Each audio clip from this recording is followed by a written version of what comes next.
Assalamualaikum warahmatullahi wabarakatuh. Halo adik-adik, kita ketemu lagi nih di pembahasan materi PAI dan Budi Pekerti.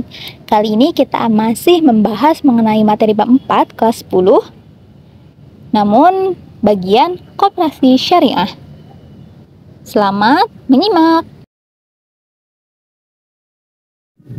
Koperasi syariah. Koperasi syariah adalah badan usaha yang beranggotakan orang-orang atau badan hukum koperasi dengan melandaskan kegiatannya berdasarkan prinsip syariah, sekaligus sebagai gerakan ekonomi kerakyatan dengan prinsip kekeluargaan.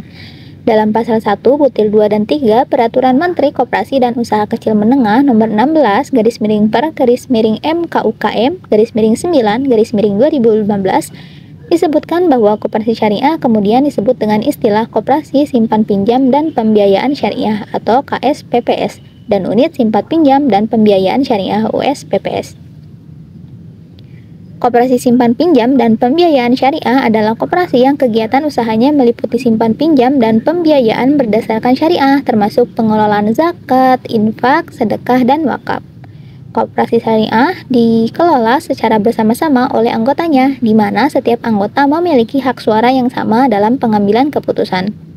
Pembagian keuntungan dalam koperasi dihitung berdasarkan peran serta dan andil dari masing-masing anggota yang disebut dengan sisa hasil usaha atau SHU.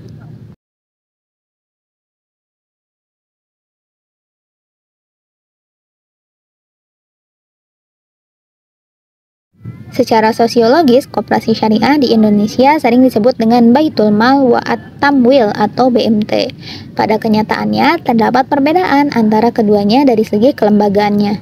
Koperasi syariah hanya terdiri dari satu lembaga saja, yaitu koperasi yang dijalankan berdasarkan pada asas syariah, sedangkan BMT terdapat dua lembaga, yaitu diambilkan dari namanya Baitul Mal wa At-Tamwil, yang berarti lembaga zakat dan lembaga keuangan syariah. Koperasi syariah yang bergerak dalam dua bidang sekaligus, yaitu pengelolaan zakat dan keuangan syariah, maka disebut dengan BMT.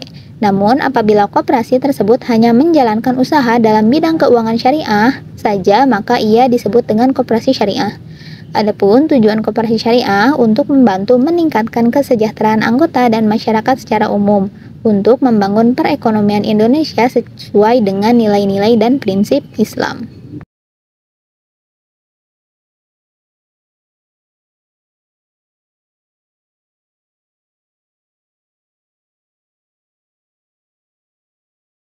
Selanjutnya adalah sejarah koperasi syariah. Koperasi yang berlandaskan pada nilai-nilai Islam sebenarnya telah diprakarsai oleh Haji Samanhudi di Solo melalui Syarikat Dagang Islam. Syarikat Dagang Islam sendiri adalah syarikat yang membawahi atau menaungi para pedagang batik di Solo. Koperasi syariah pertama kali dipelopori oleh BMT Bina Insan Kamil pada tahun 1992 di Jakarta. BMT berdasarkan Undang-Undang Nomor 25 Tahun 1992 berhak menggunakan badan hukum koperasi. BMT memiliki kesamaan dengan koperasi umum, yaitu memiliki basis ekonomi kerakyatan dengan prinsip dari anggota, oleh anggota, dan untuk anggota. Kesamaan dengan koperasi pada umumnya terletak pada teknis operasional. Adapun perbedaannya tidak menggunakan sistem bunga, menggunakan etika moral, dan memperhatikan kaidah halal haram. Hal itu merupakan kesamaan dan perbedaan dari koperasi syariah dan koperasi konvensional. Selanjutnya adalah dasar hukum koperasi syariah.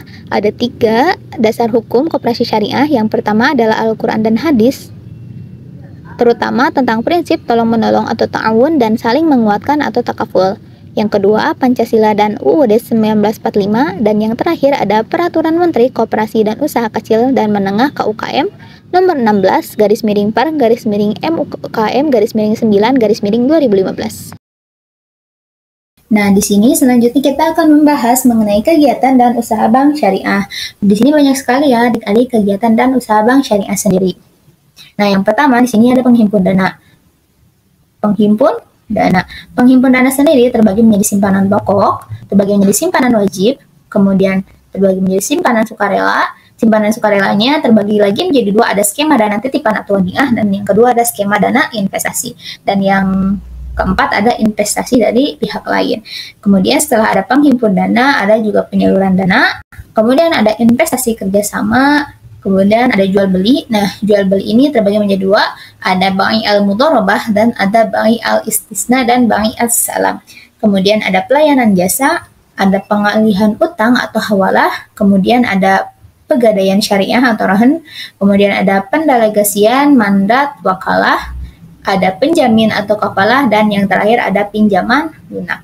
Baik, kita satu persatu akan bahas ya adik-adik mengenai kegiatan-kegiatan dan usaha yang ada di bank. Mohon maaf, ini bukan bank ya, tapi di koperasi syariah ini. Nah, kegiatan dan usaha koperasi syariah sendiri yang pertama ada penghimpun dana.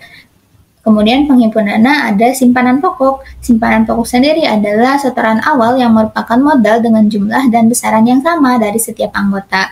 Besarnya simpanan pokok tersebut tidak boleh berbeda antara satu anggota dengan anggota yang lain. Yang kedua ada simpanan wajib, yaitu simpanan yang besarnya ditentukan dalam rapat anggota dengan jumlah yang disepakati, dan penyetorannya dilakukan secara periodik dan terus-menerus sehingga keanggotaan dalam koperasi syariah dinyatakan berakhir.